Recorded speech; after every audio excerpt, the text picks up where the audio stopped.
forest industry, in order to survive, you have to diversify. And the last maybe 5 years ago, we started a biomass company, Tŝideldel Biomass.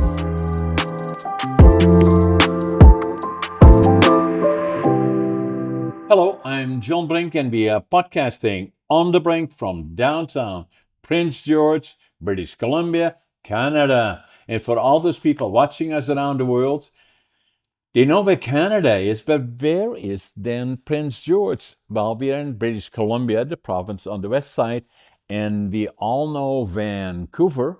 And then we are about 500 miles north of Vancouver, or for European friends, 800 kilometers. And that's Prince George. And Prince George is a beautiful town, beautiful center of British Columbia, with lots of forest around the Prince George area, about 100,000 people, and about 50 kilometers around us, at least 100 lakes. It is nature's paradise. We have animals of all descriptions: black bear, grizzly bear, caribou, deer, wolves, you name it, we have it. Today, a very, very special guest. His name is Percy Guichon, and Percy is First Nations, and he is an executive director of Central Chilcotin Rehabilitation Limited, a councillor, and you have to help me with this one. Tŝideldel First Nation merged his passions in forestry and community development. Yes. That's Percy. And Percy, tell us more about First Nations, in particular your nation. And we are also, and we should share that with our people around it. It's not only Prince George, but it's also the unceded territory of the Tl'etinqox, where we are today. And it's another special day because today is Friday. On Monday, it will be the Truth and Reconciliation Day nationally, and dealing with remembering First Nations and all the things that happened during that time. Mm-hmm. Percy, talk a little bit about yourself. Yes. Once again, my name is Percy Guichon. I'm from a community that's located west of Williams Lake, about 2 hours, remote First Nation community, like many are. And Williams Lake is about how far south from here? A couple hours with the car? Yeah, 2.5 hours. 2.5 hours Yeah. with the car. Yeah. And then a little bit on the west side. So it's a smaller First Nations community. Yes. A lot of them are, right? Yes. Yeah. Our community in Tŝideldel is about 350 people. Yeah. In the heart of the Chilcotin region. And you were born there?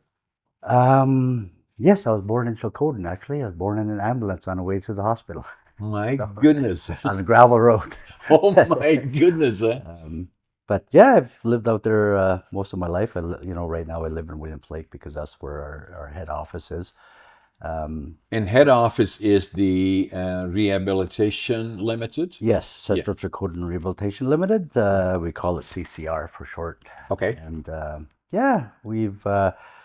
my community has always been involved in the forest industry. We have one of the longest joint ventures that's still operating, 32 years this year. Wow. And over that time, we've had 3 partners, and our current partner is Tl'etinqox Industries. Yeah. So and then just for a guest to again remember, Percy, myself, we are in the interior of the province of British Columbia. So we have the interior, and so then we have the coast and the island. Most of the people in British Columbia live within, say, 50 miles of the U.S. border and on the island. And then the Kootenays in the southeast and the Okanagan. And then from there on in, the interior. And the interior is very large, like Prince George in the province of British Columbia. We are exactly in the center of British Columbia. Center meaning north, south, east, west, 800 kilometers or 500 miles. So it's a big, big province. It's a big area. And then as you fly over here, for our European friends in particular, but for everybody really, you see lots and lots of forest. Yes. So there has been quite a forest industry in the interior, also on the coast, but they are distinctly different in terms of species. And so we are mainly dealing with the interior of the province. And then, as you indicated, is that First Nations have become more and more involved in forestry and obviously in their communities and other areas. So Yeah. I interrupt you a little bit, and so you started the company, the First Nations merged with the Rehabilitation Limited. First Nation merged the Rehabilitation Center with a company like Tl'etinqox and some other companies in the Yes, we have a lot of partnerships, and like I said, so Tŝideldel Enterprise, which is the logging company arm Okay. of our operations. They're the longest running logging operations, joint venture wise, anyways, out in that area, over 32 years. So, and that really started. How that company started was. Some conflict in the woods, you might say. Yeah. The community felt that they weren't benefiting, from, the harvesting in their territory. Right. And so we started having talks with, it was Jigson Brothers at the time, Yeah. a logging I company. remember that. A That was a mill bought by company. Chilcotin. Yeah. Yeah. And so That was probably in the 1890s. yeah, early 90s, Yeah, 90s. yeah. And so, we didn't really have a say in how the logging happened, when it happened, where it happened. So we sat down and started negotiating. And instead of, putting up a roadblock or anything like that, we negotiated a joint venture with Jacobson Brothers. And you guys, with your nation, became an example of that provincially and maybe even federally, in my mind, because I remember that sitting down together and saying, okay, here is obviously the province of British Columbia, but then in British Columbia, again, for the benefit of our guests watching us from around the world, is that British Columbia, and as we have around Canada, as First Nations territory and unsurrendered territory in a lot of cases, and so it then becomes a question: how can they work together? And a lot of times is forest companies, and that already evolved from the late 19 or 1800s to the 1900s, where forest companies gradually moved in, but in particular, probably since 1940-ish in the interior, your region, this region, and then further north, where larger companies got tenure that then evolved territories that were First Nations, and then it became a question of difference of priorities, and not only for harvesting, but also in terms of taking into account the other environmental requirements, and then First Nations who have lived there for thousands of years, in their interest to find that balance became, and even still today as we speak, is still evolving. But your nation in particular led the way in terms of sitting down together and discussing it and saying, how can we develop something that works for us as a First Nation and for the province and for forest companies to work together, bearing in mind the other priorities. Yes, for sure. I mean, back when we started our joint venture, it was, it was unheard of. Yeah. And but it's been a really great relationship, and it. Now, I'm interrupting you a little bit again because I know Tl'etinqox is one of the the major forest companies in British Columbia are Canfor, that operates in the interior, West Fraser that operates in the interior, and then in particular Tl'etinqox that is also a large company. Yes. And then there are medium-sized companies around there. But over the years, they have consolidated more and more to where 3 or 4 companies control all the annual albuquerque, the AAC, or all the timber in some form or fashion, that have to find ways in which they can work with First Nation. Now, Tl'etinqox is again a unique company because it was established by persons that started out smaller, entrepreneurial ones, and the Thorson family, in fact,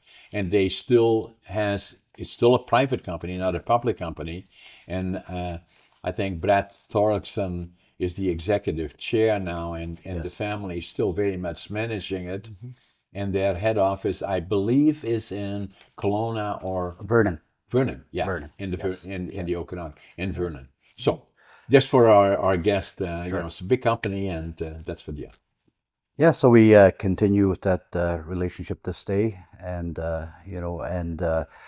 nowadays, say within the last 10 years, the BC government has given opportunities to First Nation communities throughout the province, the opportunity to acquire forest licenses, and a lot of communities in BC do have forest licenses, so they are, a player, and a lot of these communities have partnerships with industries such as Tolko or West Fraser, Canfor, and so that really is a great model in terms of communities benefiting from the extraction of the timber resources, and benefiting through employment, benefiting through economic activity in really remote areas of BC. and then sustaining the forest, right, by intensive forestry, making sure that a lot of people maybe in some cases have not respectfully an understanding about, but the principle is, yes, at times, years ago in particular, up to probably fairly recently, maybe 60s, 70s, 80s, we were not doing a good job on managing the forest, as a province and as companies. So today, for every tree that is cut down, we're replanting 3. That's a good direction. Yes. And then the next thing I believe that still needs room for improvement in my mind is that intensive forestry is saying that how do we manage it in terms of growing fiber? If I compare ourselves to Sweden, for instance, they grow per hectare 50% more fiber than we do. But at the same time, BC again is unique, probably the rest of Canada, but talking about BC is it because we have to find a balance between priorities of First Nation.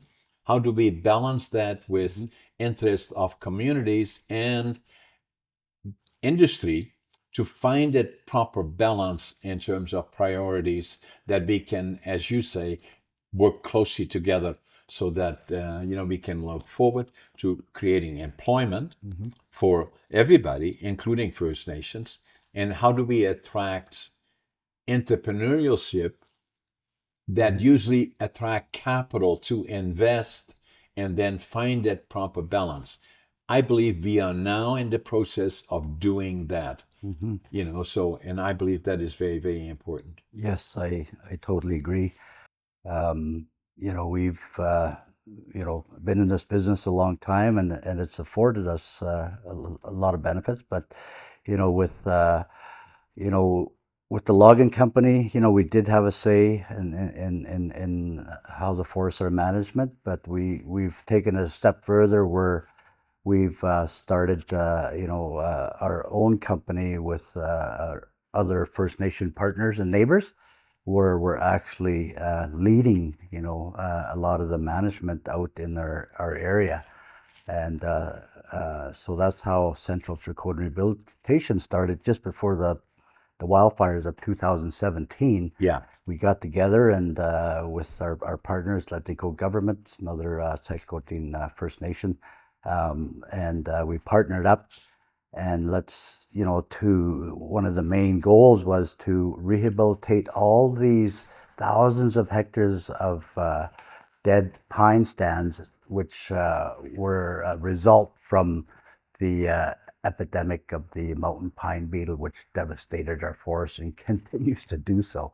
Yeah, so let's just talk about that a little bit. Is that and I've been here for 60 years. I came here in 1965 from Holland, actually, and it was the dream of building a lumber mill. And I love the forest industry. I love British Columbia, and I love Canada. I was born in November the 1st, 1940, in Holland, and during the war years, and it was tough, so that my family was affected by it. I still remember as a little boy the war years, and saw far too much that we should not have seen. But the thing that would change my life is we were liberated by the Canadian Army April the 12th, 1945. And I was so impressed by the Canadian Army that as a 5-year-old from that point forward, my dream was to go to the land of my heroes, Canada. And I did that in July of 1965. Right. Then worked in the forest industry. First, I came with nothing, could speak a language, didn't know soul, didn't have a job. Started out with nothing, had $25.47 and a dream of building a mill. Yes. And started out as a cleanup man, lumber pilot, and all of that kind of stuff. Yes.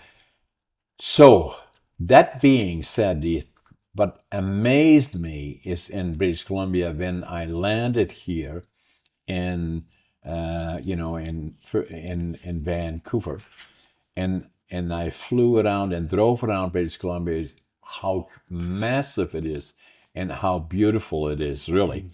And then all the forest all around was amazing. And so then what happened is that the forest was gradually being more dominated by fewer and fewer companies, and then, and I believe late 2000,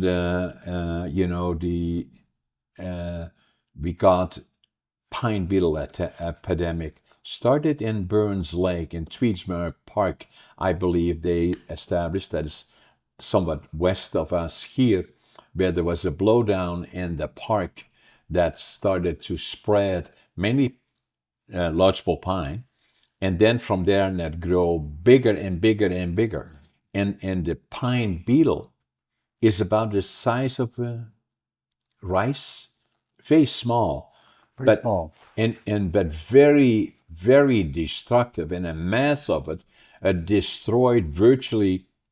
I would say correct me if I'm wrong, is that the forest in British Columbia, primarily in the interior, spruce, pine, and then some Douglas fir and some cedar in different areas. Coast is different, but it affected probably 1/3 of the annual allowable cut in the province that was pine, lodgepole pine, and probably destroyed probably 75% of it over the years, so that it was it totally started changing. Before that, actually, what already happened is we had a spruce beetle attack in the Bowen region. Yes. Towards the east. And people looked at that. Usually you could see the clear cut because of the spruce beetle attack from the air. And we always thought that was probably the largest beetle attack that destroyed the forest there, but it was dwarfed by what happened to the pine beetle. Yes. Yeah, just to give your listeners some context, I mean, these areas that have been impacted by the mountain pine beetle is probably bigger than the United Kingdom, right? Yeah. It's a huge, vast area. Huge. And today, we see the negative impacts from that still, in terms of, there's a lot of dead trees out there, which are a huge fire hazard. And have no economic value to harvest, actually, or the people don't harvest them. Yeah, we still harvest. We incorporating our community values. We feel that we need to still, it's our obligation to continue to harvest these dead stands. Yeah. And not go after the green stand just yet, because there's still in our territory, in the Chilcotin region, there's still vast areas of dead pine beetle that we feel we need to rehabilitate, utilize the fiber. Exactly. The Chilcotin pine is a pretty resilient tree. It's still standing, still dead for 25 years. So we're still able to harvest those areas, clean them up, reduce the wildfire risk, make it a productive forest again. And, there's, lots of benefits for wildlife. We want to create a more resilient forest for future generations, but at the same time, creating employment and jobs and training opportunities for our community and our neighbors. So the other part, Percy, is that the province of British Columbia, up to about 2000, had about 120 sawmills throughout the province, down the coast, in the interior, all over the place. The effects of the pine beetle kill in particular started affecting what they call the annual allowable cut. What is you correct me if I'm wrong, what is the annual allowable cut? It's a calculation of growing fiber that stays constant in terms of the volume. If it took, hypothetically speaking, 100 years to grow a tree, you would only take 1% and you grow another 1%, and that keeps it then in balance. But what this did, it affected the annual allowable cut, and we knew then already that there would likely be a reduction in the annual allowable cut. And I think the annual allowable cut is the volume designated for further or manufacturing in the province. Used to be at about 60, 70 million cubic meters annually, and they pushed it up during the time of the pine beetle up higher to as high as 80 to 90 million cubic meters. But we knew then at some point after about 15 years, 16, 17 years, up to the last 4 or 5 years, that it would have to come down. Wasn't sustainable. Was not sustainable. And so we're now, today, it's probably around 50 million cubic meters. But then because of other things that have affected, and those are the area of redesignating the forest in terms of other priorities, maybe environmental, maybe old growth, or First Nations. And I believe one of the things that changed direction politically, we have the NDP government, and was under John Oregon, the then premier of the province, and they called it the intentions paper. And I believe that was 2019 or something like that. So the intentions papers said that policy would have to, that industry and government together had to take a new direction, more involvement of First Nations. Secondly, more involvement of preserving old growth, and then stimulating value-added manufacturing. What is value-added manufacturing? Is saying, rather than just making dimension lumber, what else can we do, add more value to those products, rather than shipping it out to China, other places where they do the value added. We should do it here in the regions and the communities surrounding where the timber is harvested. Yes. That was the intention of the intentions paper. And so that's still evolving, and that I believe First Nations is becoming much more involved in forest. And as far as the annual allowable cut is concerned, I think the objectives are somewhere, they're now probably between 15 and 20% of the annual allowable cut. In some areas already they are there. That's likely the objective. And in terms of old growth, to preserve old growth for future, and we have some unbelievable old growth, not only down the coast and on the island, but also in the interior, selectively, is very, very important. Yeah. In terms of value-added manufacturing, we're not doing so well there, because most of the value-added companies that were involved and I was the founding president of the BC Council Value Added Wood Processors in the late 90s, where we had 8 associations, 800 value-added companies throughout the province because of policies, partially BC Liberals, partially the NDP, reduced that because of lack of access to fiber to probably 25% of that. So I believe that the future is still very much a changing forest industry, more involvement of First Nations, be working closely with them on some of the things that we are doing and want to do. And then in terms of old growth, needs still some adjustment where we have gone too far. If you have a tree that in the interior that is 150 years old, then I don't think that is going too far and makes it difficult to get cutting permits for certain sizes. So that Yes. needs work, Yes. especially working together between First Nations and government. And in terms of value added, we still have to go further there. Yes. Now, the interesting thought that I saw about you is you got your training in forest technology. Yes, right here in Prince George, At what place? at the College of New Caledonia. Okay. Yes. And which building? Um, the main building, we had a bunch of different classrooms. Okay. So was it the Trades and Technology Center? That was a part of it. Yes. Yeah. Yes. So I know the fellow's name that is on there. Yeah, I think that's you. I should just lead you there.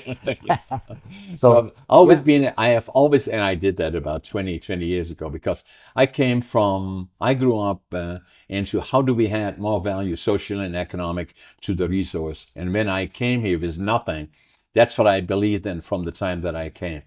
And then the other dream that I had is to own my own lumber mill. And so that's always been part of what I've been doing. I've worked close with First Nations over all the time that I've been. At one time, I had a little sawmill that I was managing in Watson Lake, Yukon. And for all the guests watching us from around the world, where is Watson Lake, Yukon? Well, Yukon is right at the north side of British Columbia, right next to Alaska. And Watson Lake is just across the border. And coming from Holland, it's cold there. It gets very cold. I've seen it 62 below zero. Oh. And so I was managing a little mill there, and I brought up a sawyer from here, a fella that was an old-time sawyer, white guy, and the rest of my crew were all First Nations. The whole crew, everybody. And so then much later, then obviously I started another company, Brink Forest Products Ltd. in 1975 with 3 employees, just doing value-added products, and I brought in. They were not doing that. It's finger jointing lumber. I was the first one in Canada to do that, and gradually, developed that, and then became quite successful at it. We have a big company now. We have a company in Prince George, one in Vanderhoof, one in Houston. We employ normally around 400 people, and so we don't harvest any timber, and it's all value-added manufacturing. Oh, it's great. And I believe there is great potential in that. So we want to go further than that in terms of value-added manufacturing. Hence, that. And that's what we're also doing. In the forest industry, in order to survive, you have to diversify. And the last maybe 5 years ago, we started a biomass company, Tŝideldel Biomass, and sold. So what is a biomass? Just for our guests that are watching, what is biomass? Biomass comes in different forms. So in our case, we go out to some of these areas that have been harvested, and when you get your saw log out of the tree, for milling, there is other residuals left behind in a slash pile, for example, Right. the tops, the branches, Yeah. and trees that aren't suitable for Yeah. milling, Yeah. which is just generally in a past. I mean, it still happens today, but in some areas, but they're just burnt Yeah. slash piles that burn. So Yeah. we're bringing in these different types of equipment that grind the slash piles Yeah. and create biomass. A mixture of Chips, all the residuals, really. mixture of all the residuals that we provide that fiber to, secondary manufacturing plants such as the Drax pellet plant at Williams Lake. Yeah. For fuel. For fuel, for bioenergy. Yeah. And we also provide the hog fuel, which is the bottom of the barrel in the biomass industry. Yeah. It's got needles in there. It's got a bit of dirt, a bit of rock. Everything. But the plant, Atlantic Power at Williams Lake, uses that fiber to generate electricity. Exactly. And then we also provide. We just started this last year where we're bringing in a mobile chipper. Yeah. So everybody knows what chips are. Yeah. So they're kind of the most highest value biomass in that chain. Yeah. And so that's been working really well. And the biomass, our biomass company, is able to produce chips not with the slash piles that is a residual from the harvesting, but now we can target stands that are still standing, that are dead, that are uneconomical to harvest, or it's a form of thinning. So really, right? our pilot project last year was Yeah.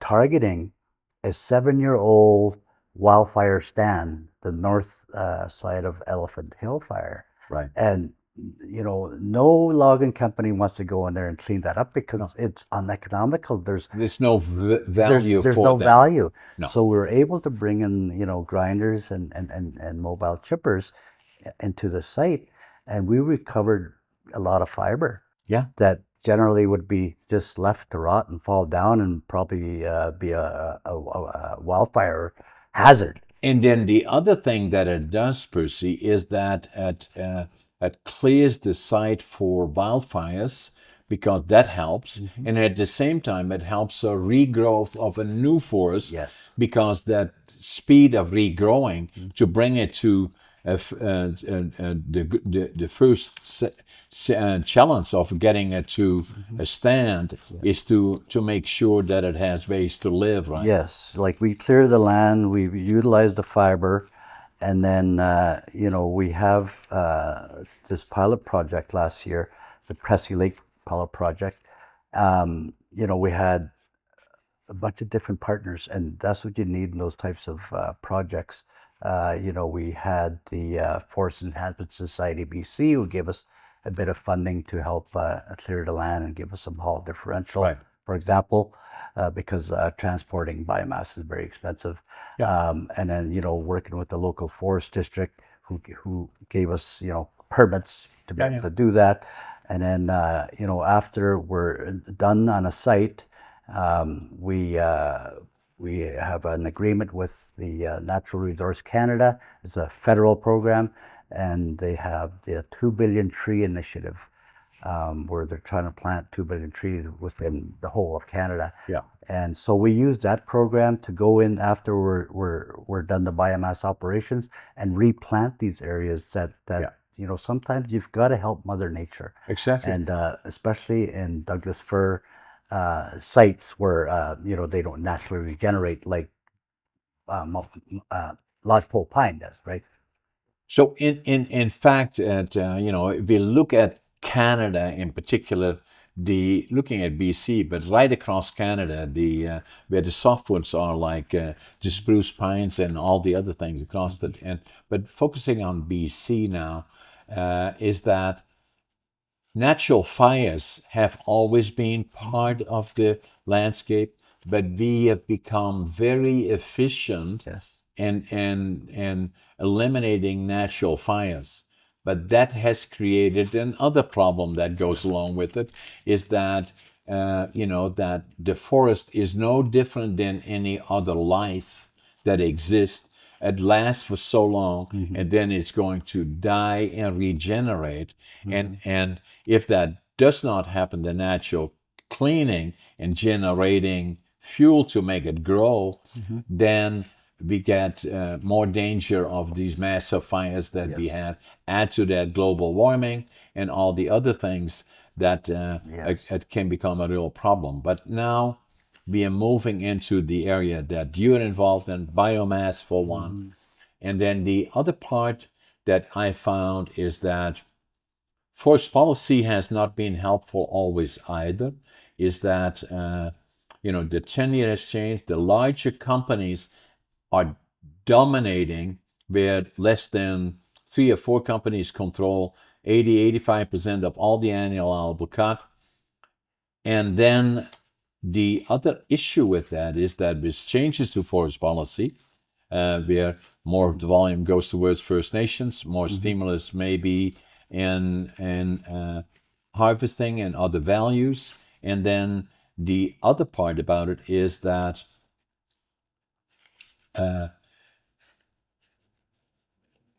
especially with larger companies, that we being much more careful in terms of harvesting and then stimulating building a new forest and then adding more value and then also value added manufacturing.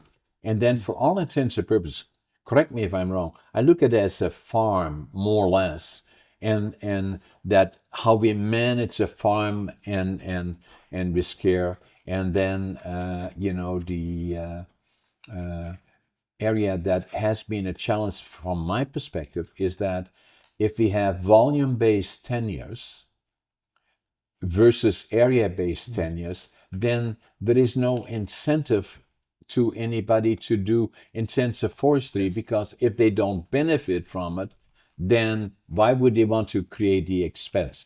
So that's other areas. So we have forest policies that need changes. Yes, I totally agree. I mean, you mentioned earlier where the government quite a few years ago, said industry needs to involve more First Nations. So there's been a lot of The partnerships. intentions paper. Yeah, a lot of partnerships have been developed since then, but the government policies are, I feel, sometimes lagging behind to support these partnerships and support First Nations that are involved in the forest industry. Yeah.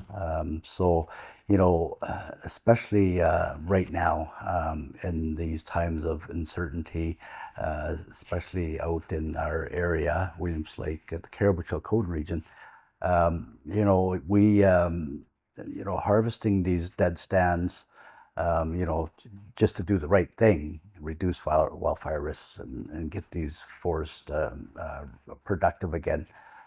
We have to go a long ways out, from the mill. It's a long hauling distance, plus these other issues that arise from that.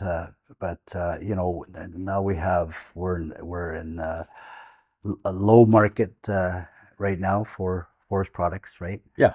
It's prices are The prices are really low. Yeah. And then you've got the added, the cost of the high cost of the logs, to bring into the mill, and then you got high stumpage. Yeah. And it's making our operations uneconomical for the local mill who we supply the fiber to. So the government needs to step in and address some of these issues. We've seen in the news here a while back in the Mackenzie TSA, which is north of Prince George, timber supply area, where they sort of did a one-off blended stumpage, blending blocks, right? Because out in our territory in the Chilcotin, there's areas that are -60, in terms of stumpage, and then in the east of the TSA and the Williams Lake TSA, timber supplies there. they're very high stumpage, positive. So Now- if we now, can Scott- blend those two, we'd like to sit down with government and work out a similar deal as they did up in Mackenzie. Right. So you make the wood affordable for the mills. Right. So just for our guests watching us from around the world, is that and for here for that matter, if you say TSA, that's timber supply area. Yes. So we have different regions that are timber supply area. The one is Mackenzie, Prince George, the Lakes, and a number of other ones. And so what we have is a regulation system. Then Percy also referred to stumpage. Stumpage is really the tax we pay to the crown for harvesting. Yes. That be and then hauling cost is how much does it cost to bring the log from the area harvested to the mill. So everything now is in transition in terms of the governments. And what is government? Well, BC has a government. There's an election actually on October the 19th. In provincial governments, we have the tendency to go either to the left or the right. And then everybody has different ideas about forest policy. And then they're usually there for 4 years. And then they select from the people, then ministers of the different portfolios, including Minister of Forest and Natural Resources. They are really there for usually 2 years, and then they change them.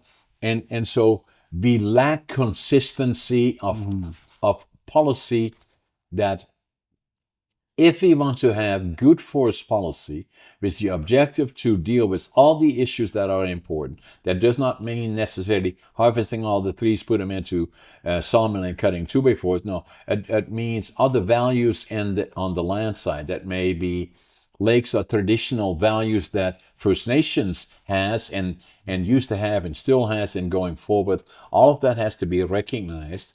And then the other part about it is with First Nations, there are 206 First Nations in BC alone. And they have, again, a government and a structure that is very interesting, where they usually have every 2 year elections in a lot of cases, not in all cases, maybe. Yeah, we have a 4 year. It's called a custom election code. Yeah. Right. And so, but then, so but they have a policy going forward further in terms of priorities. And so virtually all of the First Nations have. And then we have to find out in terms of the BC government, there has to be more consistency that aligns Yes. with First Nations, has to have a policy that has to go forward to attract capital and entrepreneurship that look forward not just 5 years, 10 years, 20 years, 40 years, 60 years, 80 years. We have to look forward at least 40, 60 years as to what are our objectives and how do we get there. Yes, we And definitely. that means working closely together with First Nations communities, but also in terms of attracting capital. Yes. And for capital, what is important, you touched on that, is that it has to be expectations of access to the fiber, because if you build a mill, a lumber mill, that costs tens of millions or hundreds of millions of dollars, and there has to be expectations of access to that fiber Yes. and to attract capital. That has deteriorated to the extent where a lot of the publicly owned companies have now decided to leave or invest elsewhere. Companies like Canfor, Westfacer, Interfor, Tolko to a certain extent as well, that have invested in the US Southeast or in Sweden and other places.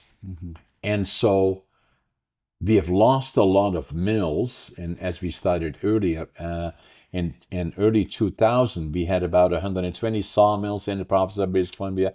Now we got less than 60. And there are still more and more closing, partially because of economics, partially because of we are high-cost province in terms of access to fiber. And then the market has not cooperated. But the other part that I find, Percy, we have to add more social and economic value to the resource. And value-added manufacturing is something that I strongly believe in. And I believe that, for your comments, that we have to see more appetency where smaller mills, I say, is the future. I've said that for many, many years. I spoke to the intentions paper as an industry guy that I think we need more appetency manufacturing in the region where the timber is manufactured, and then that the likelihood is the new mills will become more efficient, they will employ less people, but I call that innovative primary in combination with intensive secondary, where we add more value to the products from the mill. And in my view, if a mill produces 100% products, may there be dimension lumber, at least 50% of it will go up the value chain. The top 25% and the bottom 25%. And that, I believe, is the future of the industry, and certainly something that I'm pursuing and have pursued for the last 50 years. Yes, I totally agree. With our different companies, our logging company is probably the largest employer out in Chilcotin in the forest industry.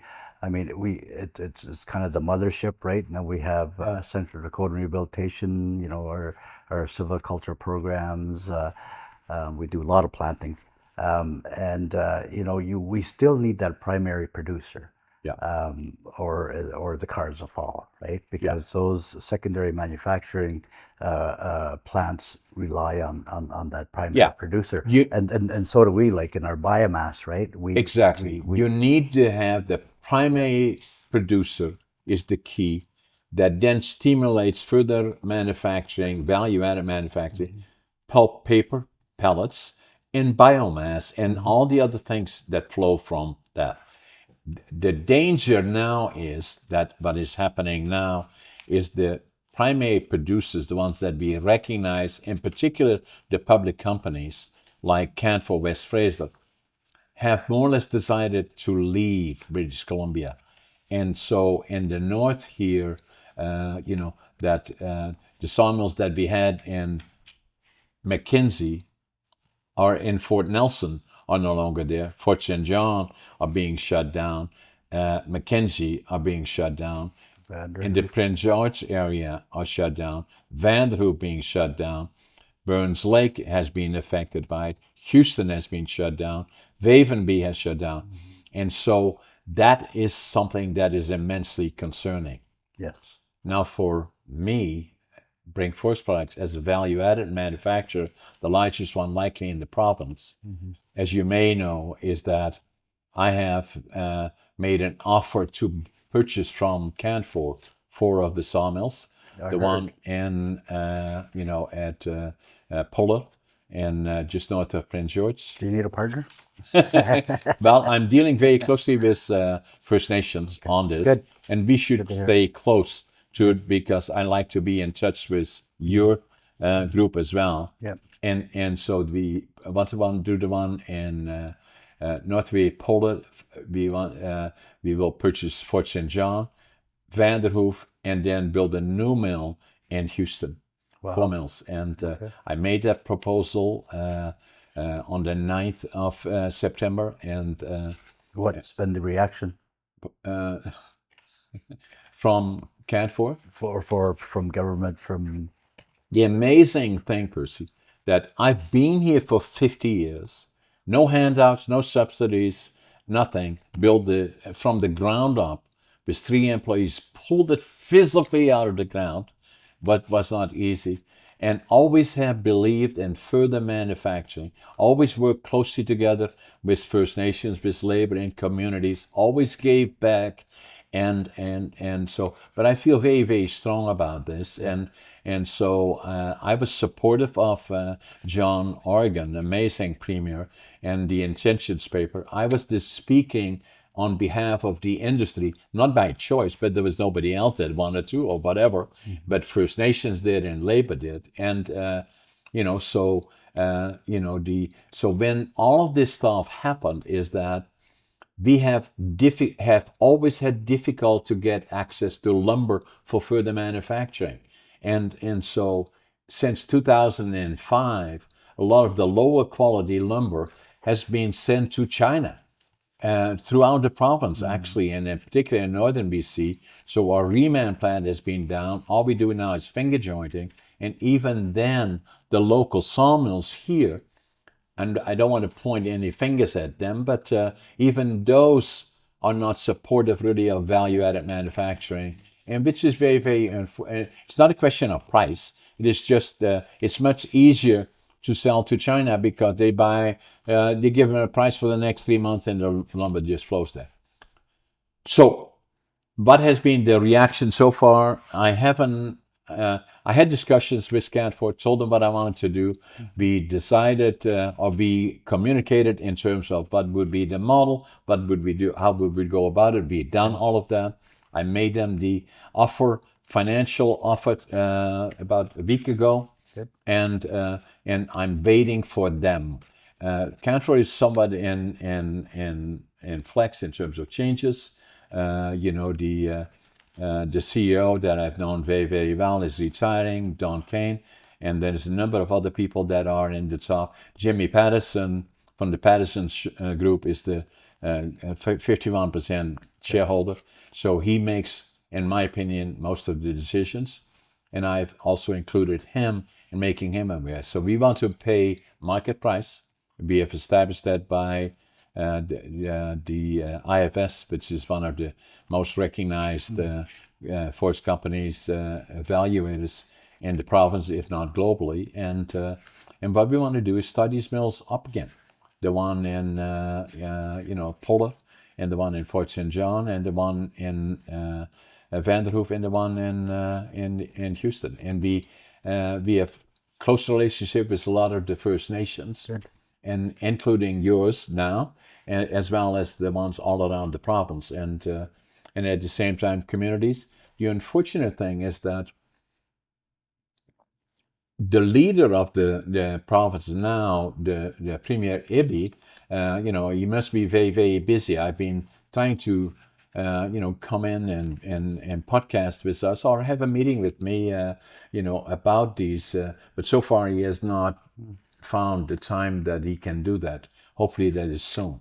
John Rustad, the leader of the Conservative Party, I've known John for 30, 35 years. He's also been very, very busy, but I cannot believe that they would not be immensely supportive of this. The new model in the future is smaller primaries, in the regions where the timber is harvested, innovative primary in combination with intensive secondary, and then at the same time intensive forest renewal and working closely with First Nations. And that's the model that we have, and that's the model I've always had. I want to have partners bringing in from First Nation, as well as we working closely with the labor, United Steelworkers in particular, on so that once Canfor has already announced that they will exit of the other two mills, Fort St. John and Vanderhoof, we will take over if they accept in the fair market value offer to them. Then we will take over April the 1st, but we will then create primary manufacturing where 50% of the volume will go up the value chain. Okay. 25, top 25 and the lower 25.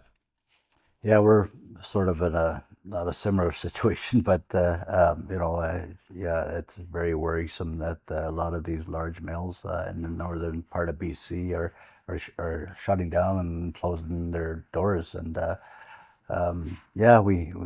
a lot of people that obviously depend on that employment. Obviously, and First Nations and the the rest of the folks in BC and businesses, we're in Williams Lake. There's a lot of uncertainty, similar uncertainties, and one that we're dealing with right now is the Atlantic Power biomass energy plant. That's I heard that. Yeah, that's having some challenges, and yeah. and we're trying to be one of the companies that is willing to assist with that challenge in terms of providing fiber. Yeah. Not just to Atlantic Power, but other secondary manufacturers throughout the area. So, yeah, definitely. The BC government. I know they're in election right now. They're hard to get them to meet with you or sit down with them. But once the dust settles, and they definitely need to make the forest industry a priority. I mean, I think it probably is a priority for them, but there needs to be some action. Yeah, and I believe that now, before the election, we're now 3 or 4 days into the election, is October the 19th. I want to hear from them in terms of the proposal that I've made. I put everything on the line that I have, because I'm committed to make this happen, put those people back to work, give them hope in the future, and exactly in the model that we need to have, where you get First Nations working closely with industry and labor together on starting up these operations, because I believe in the future of the industry. I believe in British Columbia. I believe in the future of the industry in British Columbia, and I'm not leaving. I came here with the dream of building a lumber mill, and I love working with First Nations, including you. And from this meeting forward, we should have the relationship where if I can be a sounding board for you or being involved, doesn't cost you nothing. So just to be part of saying that I believe in that there is a future. But as you already indicated, you must have a primary sector and to have the other elements of the industry, pulp mills and pellet plants and biomass. Yeah, in terms of employment out in the Chilcotin, I mean, our logging company and our biomass and our transport company to support 100 jobs right there full time, good paying jobs for, not just for First Nations, but our neighbors and our newer company, Central Dakota Rehabilitation, which does a lot of the forest development work, like looking after forest licenses for First Nations and Tl'etinqox. But we're doing a lot of rehabilitation work, a lot of wildfire risk reduction work, access management, and we do a lot of large tree planting projects. So with CCR, we employ about 200 full-time, part-time jobs. A lot of these seasonal jobs in the past were, from spring to fall, but now we have enough projects that we generally keep them busy almost year round. So, CCR and the First Nation companies that or communities that are involved in that company really rely on this work. Their own companies in their respective communities rely on this work. We just had another First Nation community, Tl'etinqox government also has joined CCR, so we have 3 First Nations within our group. And so all put together, I mean, we're looking at about 300 jobs, right? That all, direct jobs. Yes. And for every direct job, is multiply is 3. It stimulates another 900 jobs. So. I mean, we have some tree planted that's kind of counted in there, but they're more seasonal, right? But for the most part, I mean, we apply up to, support about 75% of our workforce in these companies that we work with are First Nations, and because out in the West Chilcotin, there's not many other industries or opportunities. Forestry is the main one. You have agriculture, tourism, right? So for us, between the mill in Bear Lake Polar, the mill at Fort St. John, the mill in Vanderhoof, and the one in Houston that we will build, that would create direct and indirect 5,000 jobs that have now the danger of being lost. And then the next 2 to go would be Fort St. John and Vanderhoof. The reason that I had to do something, because we then are in the danger as well as losing our supply. We want to expand our operations, adding more mass timber, other value-added manufacturing plants to ours. Add one in Fort St. John, add another one, and we have already one in Houston. We want to add to that. We have one in Vanderhoof we want to add. Most of them are running at 50% capacity. Not because we can't sell the lumber. We can, but we can't get the fiber, even the lumber that we need for it, because the companies, even the mid-sized companies in our region here, for whatever reason, likely related to softwood lumber, I don't know, it's not price, but prefer to send it into China. And for the last 20 years, or right from the beginning, it has always been a struggle for us. We pay our bills, we pay market price, sometimes better than market price. But so there must be a culture change in my mind. In terms of government policy, it has to attract capital and entrepreneurship, give it reasonable expectation of being profitable. That's a given. Then there has to be interaction between primary, secondary, First Nation, and labor in communities of working together and on this amazing province, this amazing resource that we have, even still today, and that the market will come back. But if we shut down all these mills, and then the usual practice is take the mill apart, send it into the United States so that it will never start again or become competitive. And I want to make sure that doesn't happen, because if that happens, and they take these mills apart and they send them down into the United States for scrap, and then it will take, before we get that infrastructure back, will take probably 50, 60 years. Yeah, it's better to maintain the industry than rebuild the industry right from scratch. Or how will you attract capital if that happens? So we are at that critical point. Hence, that's why I made that offer to Canfor. But it would be helpful if we got some signs of support from the government. They must be too busy. They will at some point speak out about it, but so far it hasn't happened. But at some point, when they have the time, they will hear about it. And then the same as the Conservative, John Rustad. I have invited him to come over. I'm sure he will.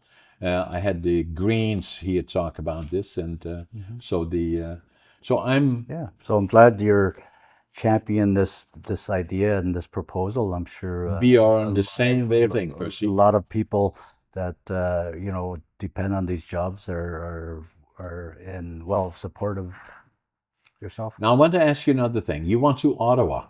Yes. Why? Oh, because I heard it was nice weather over there. Tell us the truth. No, I went to Ottawa to make a couple presentations to a couple different forestry conferences. It was National Forest Week last week, and so I was able to go to the Demo International conference and equipment show in Ottawa, and I presented there, just talking about our community of Tŝideldel First Nation and the companies that we're involved in, specifically Central Chilcotin Rehabilitation and Tŝideldel Enterprise, Tŝideldel Biomass, and how we are, working in the forest industry, leading a lot of the forest management, just to make sure that, we ensure that there's, forests, that are more resilient and forests that are left, for our future generations to enjoy and benefit from. But you got an award. Yes. So I want to get to the award. So the other conference was the Forest Product Association of Canada, and in partnership with the Indigenous Business Council of Canada, presented a Indigenous Business Leadership Award to Central Chilcotin Rehabilitation. So I was really honored and proud to accept that award on behalf of Central Chilcotin Rehabilitation. So that how did they call the award? Pardon me? What was it that you got? Indigenous Business Leadership Award. Good. And then the other part that I want to talk to you about a little bit, we get so excited about this other stuff. On Monday is a very, very important day because it's September the 31st, is recognized in Canada federally for the National Truth and Reconciliation Day, remembering the First Nation schools and all the other things. So very, very, very important day. Yes. It's also where we wear orange to and here, but across Canada and all the different people. Talk about that a little bit. Yes, it's definitely Both your an parents important were day. involved in it. I'm a residential school survivor. Right. I went to residential school when I was younger. Um, you know,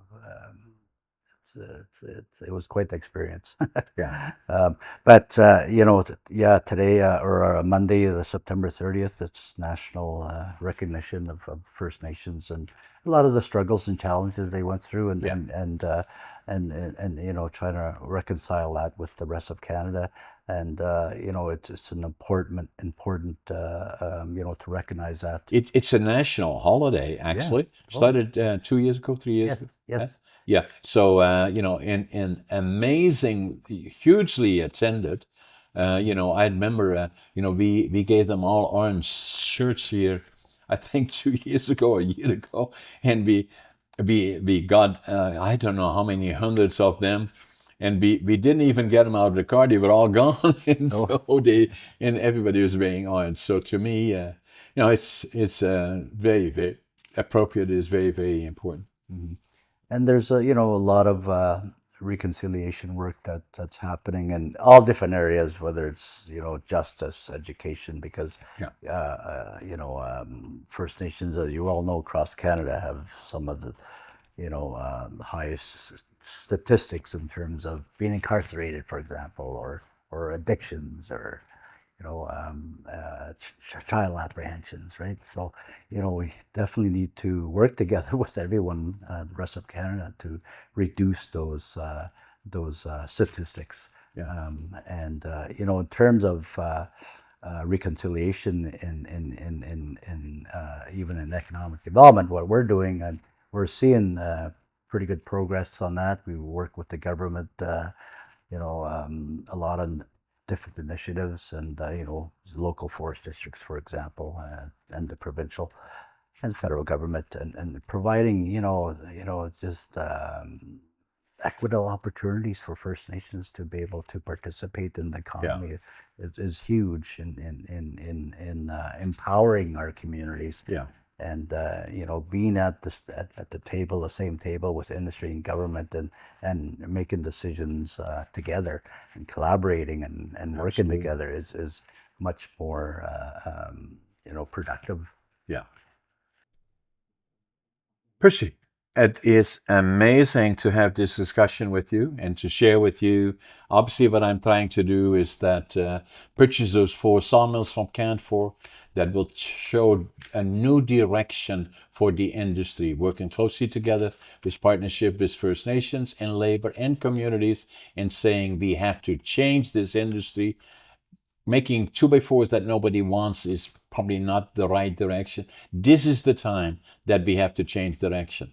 I can't do it alone. You cannot do it alone, but be working closely with labor, First Nations, and then with communities and the public in general, so that I hope that we go this way to create a business model that has primary manufacturing in combination with secondary manufacturing, adding more social and economic value in the regions and in the communities around northern British Columbia. And then I want to stay in touch with you about what you guys are doing and seeing if we can do something together, and at least as a sounding board.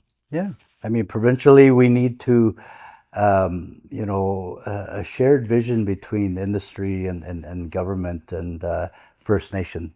So If you have that, I think we can, count on a better, sustainable forest industry. exactly. And thank you for having me. Well, it's a privilege, and for all those people watching us around the world and that have been listening to this conversation about this beautiful, beautiful country, Canada, in particular BC, and the forest industry in BC, that is one of the economic drivers that is in transition between manufacturing and then First Nations entrepreneurship, and building a new forest industry in a new direction as we go forward. I'm sure it's going to be great. I want to be very much part of it. That's why I came here 60 years ago, and I'm going to give it everything that I got. So is First Nations, so are the communities, and hopefully so is the public in general, is saying, speak out, stand up. The election in BC is on the 19th of October. Make the politicians, or the want-to-be ones, accountable and find their views and supporting going forward. Percy, it was a pleasure and a privilege. Thank you. Thank you.